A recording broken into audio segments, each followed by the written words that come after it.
और ब्रेक के बाद एक बार फिर से स्वागत आप सभी का न्यूज पंच में। अब रुक करते हैं हमारी तीसरी प्रमुख खबर अंतर्राष्ट्रीय जगत से जुड़ी हुई, जहां 20 महीने से ज्यादा का वक्त हो चुका है। इजराइल और हमास के बीच जंग अभी भी जारी है।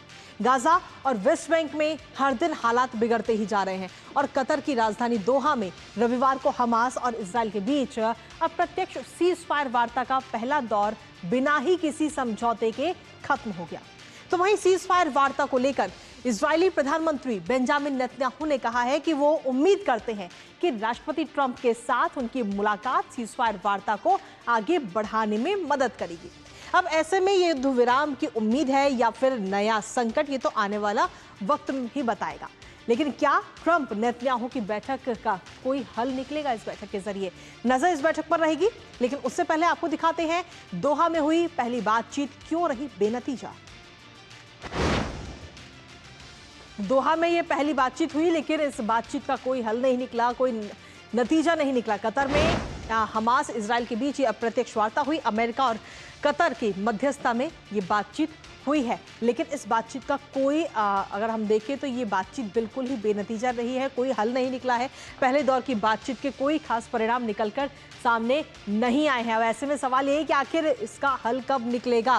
फिलिस्तीनी सूत्रों की तरफ से एक नया दावा भी इस बीच किया गया है इस बैठक को लेकर के, इस वार्ता को लेकर, और कहा गया है कि इजरायली दल के पास डील का अधिकार ही नहीं था, यानी कि डील कैसे करनी है, किस पर सहमति जतानी है, उसका अधिकार ही उनके पास नहीं था। वार्ता से पहले ही नेतन्याहू तीसरी बार व्हाइट हाउस के लिए रवाना हो चुके हैं, जहां एक तरफ ये वार्ता और वहीं दूसरी तरफ नेतन्याहू तीसरी बार व्हाइट हाउस के लिए रवाना हुए हैं। और रवाना होने से पहले ही नेतन्याहू की तरफ से बड़ा बयान भी सामने आया और उन्होंने कहा है कि इजरायली शर्तों पर ही ये समझौता होगा। ये बात बेंजामिन नेतन्याहू की तरफ से कही गई। लेकिन इसके साथ ही आपको बता दें कि बहुत जल्द अब ट्रंप और नेतन्याहू के बीच भी बातचीत होनी है, जिसको लेकर के हमास और इजराइल की काफ़ी ज़्यादा उम्मीदें इस वक्त जुड़ी हुई हैं इस बातचीत को लेकर, और ये भरोसा भी है। ट्रंप को दोनों के बीच डील का पूरा भरोसा है कि कुछ ना कुछ डील ज़रूर होगी।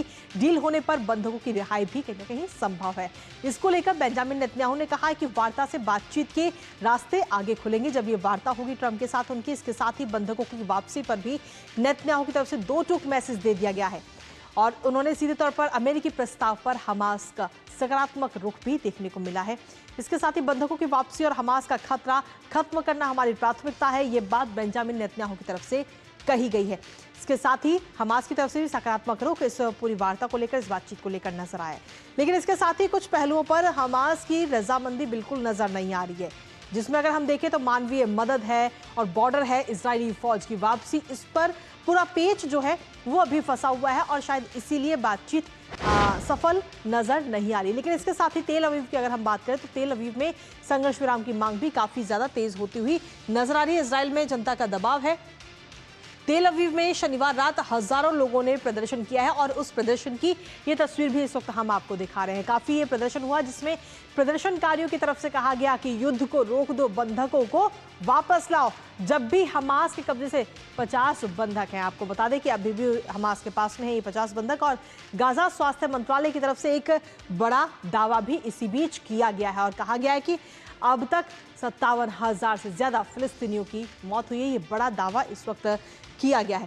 लेकिन इसके साथ ही आपको बता दें कि सेना में अब हरेरी छात्रों की भी एंट्री होगी। एक और ये नई चीज इस वक्त निकलकर सामने है, जहां बताया जा रहा है कि अल्ट्रा ऑर्थोडॉक्स छात्रों को सेना में बुलाया गया है और वो अब सेना में शामिल होते नजर आएंगे। जहां इजरायली सेना इस वक्त 54,000 छात्रों को कंस्क्रिप्शन नोटिस भेजेगी, ये बात कही गई है। साथ ही आपको बता दें कि सुप्रीम कोर्ट ने धार्मिक छात्रों की जो छूट है वो खत्म कर दी है और कहा है कि अब कोई धार्मिक छूट नहीं होगी, सबको सेना में आना होगा। ये फैसला कोर्ट की तरफ से दिया गया।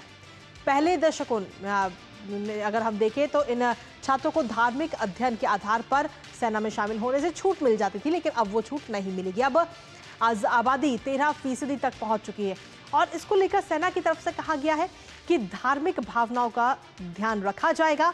नेतन्याहू सरकार में सहयोगी दल लगातार इसका विरोध कर रहे हैं और ये विवाद भी अब लगातार गर्माता जा रहा है। हालांकि ऐसे में इंतजार अब इसी बात का है कि बेंजामिन नेतन्याहू और डोनाल्ड ट्रंप के बीच जब बातचीत होगी, क्योंकि इस बातचीत के बाद में, इस वार्ता के बाद में ही उम्मीद की जा रही है कि कुछ ना कुछ हल इजराइल और हमास के बीच जो ये जंग जारी है उसका कुछ ना कुछ हल निकलेगा। क्योंकि दोहा में जो हाल ही में वार्ता हुई है अभी रविवार को, उस वार्ता में कुछ खास हल नहीं निकला है। उम्मीदें काफ़ी सारी थी इस वार्ता से, लेकिन कहीं ना कहीं बेनतीजा ये वार्ता रही है, जिसके बाद में अब ट्रंप और नेतन्याहू की ये वार्ता होगी। उम्मीदें कई सारी हैं, लेकिन इन उम्मीदों पर कितनी खरी उतरेंगी ये वाकई देखना होगा। हालांकि डोनाल्ड ट्रंप की तरफ से भी ये कहा गया है कि इस वार्ता के बाद में कुछ ना कुछ हल जरूर निकलेगा।